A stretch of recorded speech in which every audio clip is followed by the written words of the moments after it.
আসসালামু আলাইকুম। সিয়াম মমস কিচেনে সবাইকে আরও একবার স্বাগত জানাচ্ছি। আশা করছি সবাই অনেক ভালো আছেন। আজকে আমি সুজি দিয়ে মাত্র 10 মিনিটে একটা নাস্তার রেসিপি শেয়ার করব। আর এই নাস্তাটা আপনারা বাচ্চাদের টিফিনেও দিতে পারবেন অথবা বিকেলে চায়ের সাথেও খেতে পারবেন। আশা করছি আমার রেসিপিটা আপনাদের কাছে অনেক ভালো লাগবে আর সহজও মনে হবে। ভালো লাগলে প্লিজ আমার চ্যানেলে একটা লাইক দিবেন এবং সাবস্ক্রাইব করে আমার চ্যানেলের সাথে থাকবেন, কমেন্টস করবেন এবং শেয়ার করবেন। আর যদি ফেসবুক পেজ থেকে দেখেন তাহলে ফলো দিবেন, পাশে থাকা বেল বাটনটা অন করে দিবেন যেন আমি ভিডিও ছাড়ার সাথে সাথে সবার আগে নোটিফিকেশন চলে যায়। নাস্তা তৈরি করার জন্য প্রথমে চুলায় একটা প্যান বসিয়ে দিয়েছি আর দিয়ে দিচ্ছি 1 চামচ ঘি। আপনারা চাইলে কিন্তু বাটার অথবা তেল দিয়েও এই নাস্তাটা তৈরি করতে পারবেন। এখন দিয়ে দিয়েছি 1/4 কাপ চিনি আর দিয়ে দিচ্ছি 1 কাপ পানি।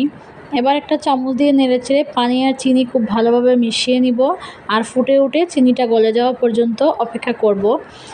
চিনিটা গলে গেছে আর পানিটা খুব সুন্দর ফুটে উঠেছে। এখন দিয়ে দিচ্ছি আমি 1/2 কাপ সুজি আর অনবরত নেড়েচেড়ে দিব। চুলার আঁচটা কিন্তু এই পর্যায়ে একেবারে কমিয়ে রাখতে হবে। আমি একটা চামচ দিয়ে অনবরত এটাকে নেড়েচেড়ে দিচ্ছি, নাড়া বন্ধ করা যাবে না আর চুলার আঁচটা কিন্তু বাড়ানো যাবে না।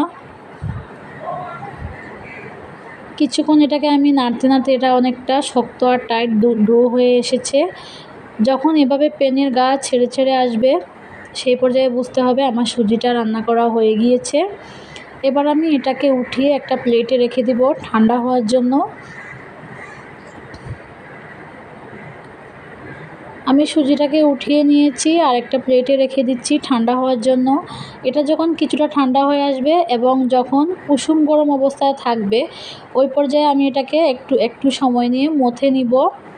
বেশিক্ষণ মথতে হবে না। কিছুক্ষণ মথে নেওয়ার পর আমি হাতে কিছুটা তেল মাখিয়ে নিয়েছি। এখন অল্প অল্প করে সুজির ডো হাতে নিয়ে চেপে চেপে তারপরে আমি বড়ার মতো করে চ্যাপ্টা করে তৈরি করে নিব। খুব সহজেই তৈরি করে নিয়েছি। আমি আরেকটা তৈরি করে দেখাচ্ছি। প্রথমে হাতে অল্প করে সুজির ডো নেব, তারপর এটাকে চেপে চেপে তারপর হাতে ঘুরিয়ে গোল করে বড়া আমরা যেভাবে তৈরি করি ঠিক সেভাবে এটাকে তৈরি করে নিব। একইভাবে আমি সবগুলো নাস্তা তৈরি করে নিয়েছি। এবার আমি এগুলো ভাজবো। চুলায় আমি একটা প্যানে কিছুটা তেল বসিয়ে দিয়েছি আর চুলার আঁচটা আমি মিডিয়ামে রেখে এখন এই নাস্তাগুলো ভেজে নিব। একটা একটা করে সবগুলা নাস্তা আমি দিয়ে দিয়েছি।